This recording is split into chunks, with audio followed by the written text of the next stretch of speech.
ზოგადი განათლების რეფორმის პრეზენტაცია მოსწავლე ახალგაზრდობის სასახლეში რეფორმის დეტალები განათლების მინისტრმა პრემიერ-მინისტრთან ერთად წარადგინა. პროექტით გათვალისწინებულია რამდენიმე მიმართულება, მათ შორისაა აკადემიური პერსონალის ანაზღაურების ზრდა, ინფრასტრუქტურის გაუმჯობესება და თანამედროვე სტანდარტების საუნივერსიტეტო ქალაქების მოწყობა, ასევე მასწავლებელთა კვალიფიკაციის ამაღლება და სხვა მნიშვნელოვანი დეტალები.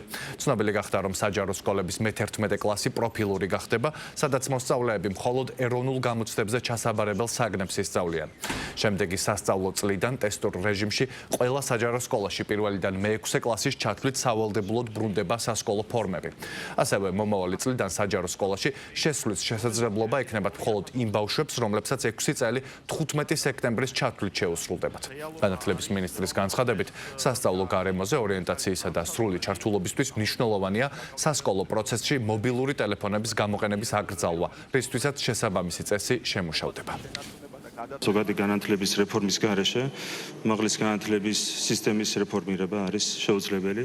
თუ სკოლის მერხიდან არ შეიძინა მოსწავლემ ის ცოდნა და ის უნარები, რომელიც მას მოგვიანებით გამოადგება ის პროფესიულ საქმიანობაში, რა თქმა უნდა, მთლიანობაში სისტემა ვერ იქნება წარმატებული.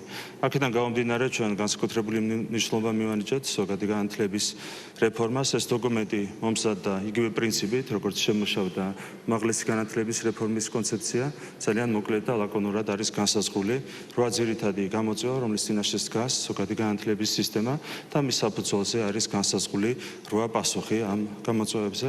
მე მინდა მადლობა გადავუხადო პირადად მინისტრს ბატონ გივი მიქანაძეს და მთლიანად სამინისტროს გუნდს, ყველა იმ ადამიანს, რომელიც ჩართული იყო ამ კონცეფციის შემუშავებაში.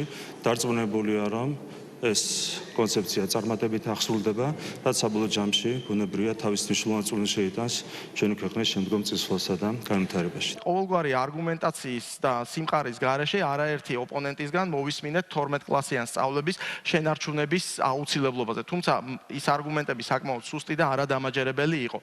რეალობა არის შემდეგი. განათლების მეცნიერებისა და ახალგაზრდობის სამინისტრო სრულ პასუხისმგებლობას იღებს იმაზე, რომ 11 წლიანი სწავლება იქნება საკმარისი იმისთვის, რომ ჩვენ სრულფასოვანი ზოგადი განათლება მივცეთ ახალგაზრდებს.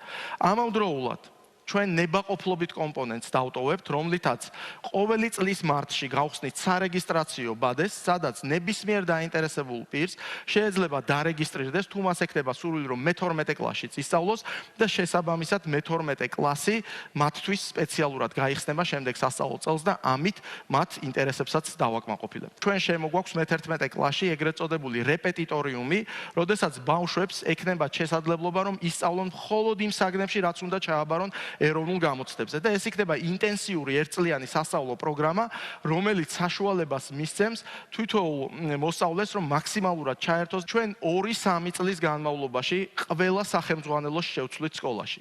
დაიწერება სრულიად ახალი სახელმძღვანელოები. ამისთვის სამინისტრომ გასული 6 თვის განმავლობაში შერჩევითობის პროცედურების გავლით შეარჩია ექსპერტთა ჯგუფები სხვადასხვა დისციპლინის მიხედვით და სამინისტრო აიღებს პასუხისმგებლობას დაწეროს სახელმძღვანელოები და ეს სახელმძღვანელოები დაინერგოს შემდეგი სტანდარტით. ერთი სახელმძღვანელო ყველა სკოლაში ერთი და იმავე დისციპლინაში. აღარ იქნება სხვადასხვა სახელმძღვანელოები და ყველა სკოლაში იქნება ერთიანი მიდგომა, ერთიანი სტანდარტი, ერთიანი პროცესისადმი ხელმისაწვდომობა და რაც მთავარია გაზომვადობა იქნება უზრუნველყოფილი.